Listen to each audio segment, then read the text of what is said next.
Dowdy. How did Omenoid have a car crash? Very simply. I went up to Newcastle to go visit Lockie. Say, g'day Lockie, how you going? And go up there and film some cannons up there at the south headland of Newcastle, to the river mouth of the Hunter River, and film a couple of trains and film whatever else I was going to have and give Mr. Dog a day out. Mr. Dog's already had about 900 views on his video at Newcastle. Refilmed the carriage sheds at Newcastle where he used to go there as a kid. You get down and see that. And nobody else down here in Sydney wanted to go with me. So it was just me and Mr. Dog. We went flying up the expressway going there to Newcastle. And of course, my bad back was playing up, ages. Had a sore back. Anyway, little car was not much good to me, it was too low down and hurt me back. So I took my time and, just sat well, not well below, but below the 110 because he used to jolt me around. So went up to Newcastle. Lockie didn't show up. Apparently stood around the corner looking at me, thinking I was going to eat him. Yeah, right. Anyway. Well, he's 19 anyway, so it wasn't matter, but anyway, his choice. He just, I said I was there. You can come and say hello. If you want to come and say hello, you do, or you don't. That's it. People's choice. I just said where I was going to be. He told me later on, he said, I'll be honest with you. He said, I was there watching your film. So there you go. Anyway, some people just don't want to come up, while you're filming, whatever. So I went up there, filmed the cannons, and went over, filmed met a guy by the name of, went up to Mr. Dog does Raymond Terrace. I went and checked out where he used to drive up the old highway, which is now closed off. I was going to film that. And then I come back and here's this guy stuck in the bush walking out through the scrub, and I thought, oh, what's wrong with you? Pull up and give him a lift. His name was Shannon. So hello, Shannon. You're obviously watching this because I sent you a link because we got to know each other, and I told him who it was, Mr. Omenoid. Anyway, he said, oh yeah, oh, cool, yeah, righto. So I dropped him home, right to his door at where he's living. I'm not going to say where. It was on the New England Highway. That's close enough. Anyway, up there from Raymond Terrace over towards Singleton direction. So I went over that way, dropped him off.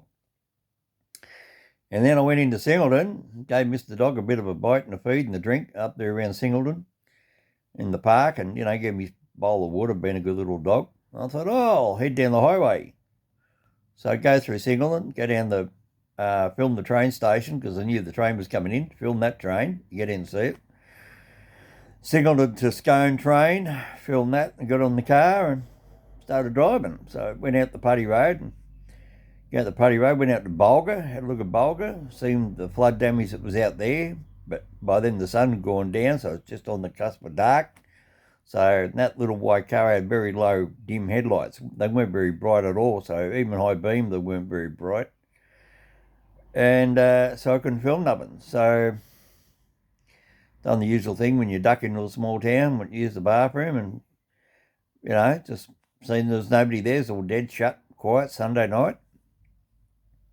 Probably scratching my nose. So they head out to see old Dave. Went up to see old Dave on the Putty Road where I'll do the Woo Man statue. Go down on my channel, you see the Woo Man, you see the big stainless steel woman on one side, a man on the other side. And I filmed the goannas and I filmed the all the other stuff, and you buy a meal off him, you buy a bacon and egg roll off him, and you can buy a cup of coffee off him. He's the old halfway house out on the Putty Road. Used to be a major truck stop back in the day before they built the M1 motorway. It was the main highway to Brisbane, way back then, back in the 1980s, right up to about 2000. Then it died. So anyway, so I could see Dave was down his house. He was down there doing what he was doing. I left him alone. Just gave the dog a walk and pee on the grass, safely off the road. Got back in the car, went down the road again. The dog started moaning again, so I stopped again. This is making it later and later and later, and the sun's going down. Got really right down, right? So now it's getting really dark, right? There's no street lights out there. It's total nuttle bush. So dog gets out, goes and has another pee. God, dog, you're peeing like Eddie. You're just, having a good piddle all the time. Next thing you know, he disappears in the dark, and you hear. I thought, Bloody, what's he drinking now? Where'd he find water out here? Anyway, there was a tyre tread mark or something between the sandstone and the edge of the road in front of the what is it, eucalyptus or something or other, caravan park anyway. And Dog found there was all the rainwater from all the rain we had the last couple of months are still coming down the mountain. It was seeping out the soil, was seeping down this trench in the dirt before the road. So as it come down the mountain, it hit the trench, so it didn't get underneath the road and was running down the hill. Well, there was little bits of it plugged up into little tiny dams, and Dog was sitting there drinking them dry. And then he walked down to the next one. He'd drink that, and he kept drinking that, and then he kept drinking the next one. He sat there about 20 minutes drinking this bloody water. Oh, God, I thought, Christ, here we go. Now he's going to get in the car again. I'm going to get so many k's down the road, and he's going to go, I've got to have another pee. I just drank, 10 litres of water. That's about what he was drinking. Oh, no. I'd say probably he'd be drinking about 2.5 litres of water. So you put that in the dog's belly, and he's in a car, he's going to want to get up and pee, doesn't he? So I started driving again, and I got past the Putty Road turn-off, apparently. So now I found out. Just got past the Putty Road turn-off.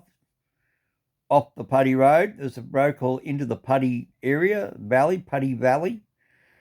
And just got past there. Anyway, this car was coming the other way. And of course, I know there's kangaroos, I know there's possums, I know there's wombats, and I seen one kangaroo back at the caravan park, but that's normal. They're always in there because it's mowed lawn, it's nice and green, and they stay over there in the green grass. But now this is the catch. This is what people in America don't understand because they're not over here. They don't know the local news.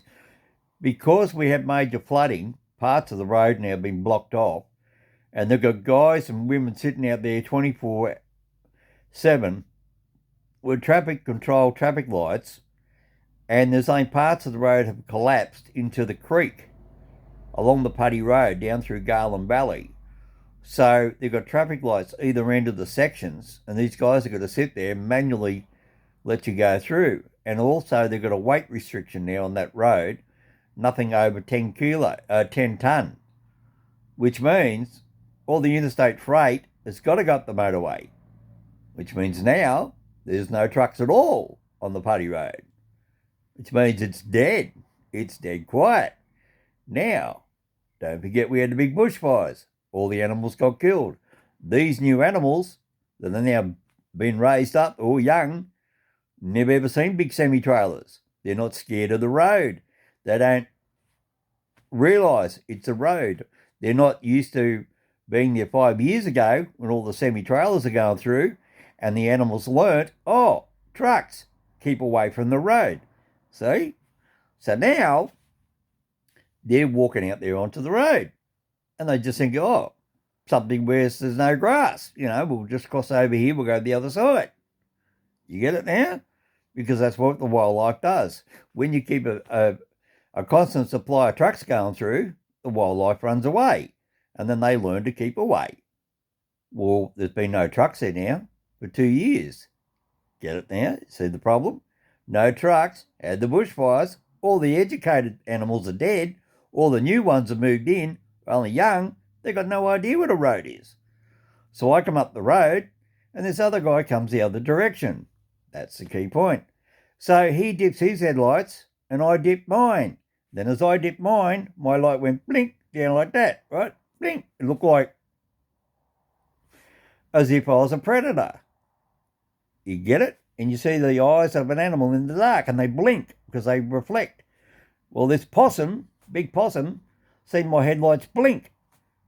So he thought it was a predator. So he ran out in front of me, and he went straight underneath my right-hand front wheel. Now, we drive on the left side of the road. Of course, he hit my right wheel. It goes up in the air as a front wheel drive. It gets a high speed up, spins up in the air for that split second.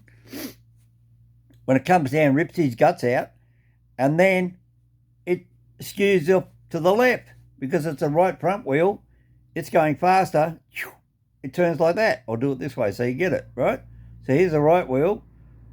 It swings me around.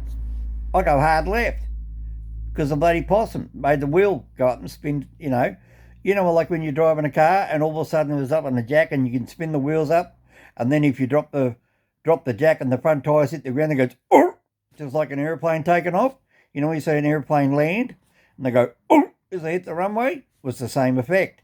Well, it's just a one wheel. So it pulled my car hard to the left. Over I went, down the embankment, straight up and hit the tree. So there you go. The tree was about 8 inches across. Let's say 8 inches. Maybe 10 inches around. I don't know. I don't remember, really looking at it. But I did see, anyway, so I got out of the car. The two guys coming the other way got the tree, then I went this way and then it crashed to the left. Right, so I'm going, hang on. So you get it right on the camera, right? It goes this way, turn left, crash, and then the tree falls from my side back over the road. So the top of the tree is now on the other guy's side of the road. Does that make sense? So they had to drive around that tree and then try and get me out of the car. But I couldn't get out of the car because the tree was on top of the driver's side door. That's right. So I had to get out through the passenger side door and also get the dog out. Because Mr. Dog, he went flying across from the back seat. He then hit the back of the driver's seat, which then pushed me up against the seatbelt even harder, and that cracked my chest. So it's all making sense now. Then the two airbags deployed also as well, and all the corn dust or whatever they want to call it went up in the air. And of course then I was like this, so I just want to get out of the car. I didn't panic. And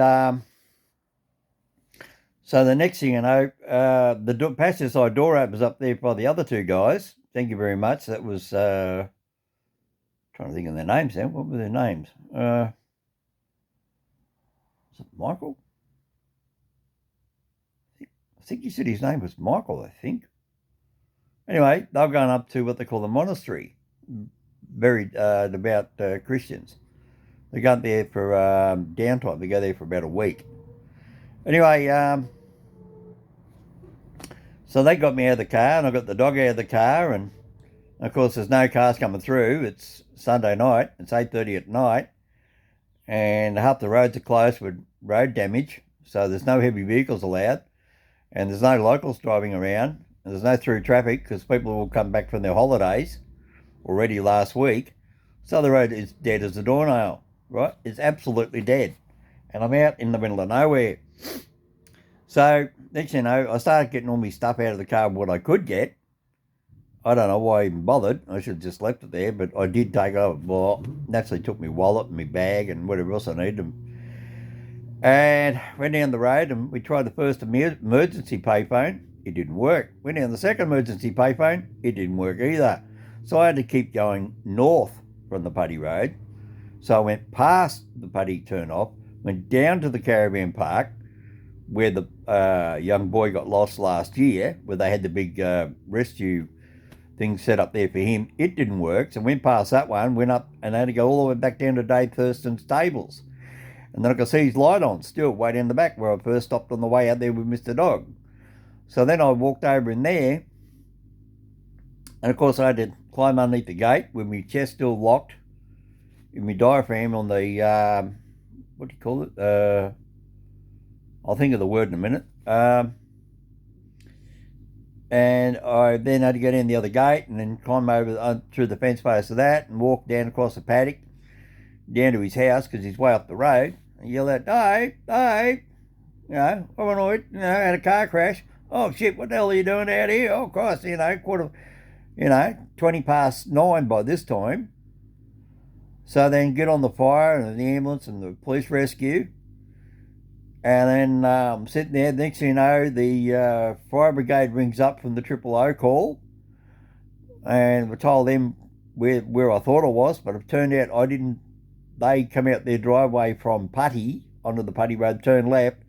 Then they decided to chuck a U-turn, and then they went south, where they should turn right, and they found me about 2 k's past the Putty Road turn-off. So if you're coming from Windsor, it was 2 k's before the Putty Lowlands turn-off. Or if you're coming from Singleton, you go past the Putty Road turn-off onto Lower Putty Valley. You go past that 2 kilometres and that's where I was. And you can see the tree cut up there on the side of the road. It's all chopped up. So remember, the car was pointing into the ditch and the tree was across the top of the car with the top of the tree across the road. So when I come back on the video, you see the car's now out of the ditch, pointing backwards, and there's no tree there visible because they already cut it up there with a chainsaw. Right? So there you've got the picture. Right, this is going on now while I'm sitting in Dave's house. So then the police go flying past Dave's down to the car crash. Right? Not knowing I'm at Dave's because I said where I was, and I told the police emergency I had to come down to Dave's restaurant, his halfway house, to get to a phone because there's no phone out there. So I went all the way down there, and then the police went past, and they're going up there looking for me. They're thinking I'm out there lost out there in the bush because there's no telephone service. But hello, let me stop to think. Hello, I rang them up. The phone number's there with Dave's name and address on it because police can see all that. Comes up there with the ID, the address of the caller. Silly buggers. But the emergency office, the emergency phone number centre didn't tell the 2 policemen in the police car where I was. Right? So they go driving up out there in the middle of nowhere for no reason. But they still took photos of the crash and they had to do their basic report. So they're watching the guys cut up the tree. They guys pull the car out. They throw the tree away. And they get their fire truck and they go back home down to Putty. So then the 2 police officers, they leave there, they're then heading back towards Dave's, not realising I'm at Dave's, and they didn't see his house because his house is way up the back of the property and you can't see it from the road. They thought the place was just condemned. They didn't know didn't realise he lived there. So in the meantime, I ring up my friend who's coming out there to pick me up. So he then leaves where he come from at 9:40, and then he didn't get out there till 11 o'clock. So then by the time he picks me up at 11 o'clock, and then we're going to go back to the car and stop and unload all my car with the dog in the back seat of his car and get everything out of the car before the tow truck gets there in the morning, because the insurance company said, well, we can't pick you up. You have to get a friend to pick you up. So my friend had to come all the way there and pick me up. So then when he picked me up and missed the dog, we then went back past, heading south, pick up to the wrecked car, and then had to unload everything. I mean, everything in my possession that was in that car, in the doors, in the glove boxes, in the boot, all my tools, everything else. I had to get it then and there because once it went in the holding yard, you can't get to it unless they know who you are. See, so I thought I'll just grab it all here now, put it all in this other car, take it all the way home, and it's done with. I don't have to worry about trying to get in the holding yard. So, of course, and the car's up on the road. I unload the car by myself, still with the locked diaphragm in my chest. I just need this, the video. That's why, because I locked diaphragm. What's the word? What do you call it? I can't think of what he calls it. Anyway, so unloaded all that, got all my cables out. I had to get out all my fittings and my telephone fittings, my camera recording gear and all that. Got everything out. Got everything out. Even found stuff I didn't even know I lost in the car. It actually got all thrown out in the open. The dash came out of the car. The airbags exploded. Well, this time the dust had cleared. The fire brigade had disconnected the battery, so there's no light, so I had to use the torch on the phone. Loaded all that up. Me hobbling. I mean, I wasn't walking normal. I mean, I was hobbling. I was in pain. And the other guy, well, he was overtired. He'd already been awake for 26 hours. So he's trying to nap in the car. He said, no rush, you just do what you got to do and just, So that was fine. My problem. Because I actually even said, no, you go and nap your eyes. You've been awake for 24 hours. I want you to stay awake when we're driving, so you go and nap your eyes. So I just took my time. Remember, there's no car still coming through. This is dead hours in the night. This is 1 o'clock in the morning on a dead highway, on a dead road, right? Putty Road, Putty. And so I load all the car up, and then we start driving. Oh, that's it, yeah. When he pulled up to get me down to Dave's, when I was still talking to the police, and Dave went back inside, I was talking to the police, and I said, yeah, I hit a possum. And I said, oh, this guy's coming out to pick me up. And they turned me and they said, oh. I turned around and I said, I bet he hits a possum too. And the policeman goes, yeah, I bet he does too. Anyway, he shows up And he walks over and he says, "Oh, g'day." I said, "How'd you go coming out?" He said, "Oh, I hit a possum." Yeah, mate, hit a possum about 2 kilometres back before where he found my car crash. Before he even got to my car crash, he even clipped a possum. So, I mean, these are bloody big country possums out here. They're big fat buggers. You know, they're not little tiny suburban ones like in America. These are great big bloody chunky beefy ones, you know. Like in my video, you go down, you'll see it. The gut's hanging out of it. You know, it's a big bloody chunky possum. Anyway, so the policeman looked at me and I looked at him. I said, "Told you so." And he said, "Yeah, you're right. He hit a possum." I said, "Yeah, same as I did." And he goes, "What do you mean?" And then we told him, and the policeman said, "He already said that what's the bet that he hit a possum." He just sat there and went, "How did you know?" But anyway, so I loaded up the car and then we started hauling back. And then sure enough, another bloody possum runs out. So we nearly hit that one. But luckily, no, we avoided that. Then a kangaroo comes out. So we're sitting on about 60 k's an hour all the way back for 100 kilometres or 100 miles or 100 mile back to my place. We sat on 60 kilometres an hour because of bloody wildlife, because of all the floodwater and the green grass from the weeks ago. And now they're all hanging up around the side of the road. So, and then we didn't go this other road, the short way home, because that big bunch of potholes are going to damage his vehicle. So then we ended up taking another longer road, but it was a better road, so he didn't damage his car, which is fair enough. Anyway, then gets down to this place, the workhouse. Then I've got to unload all the car by myself because he's dead tired.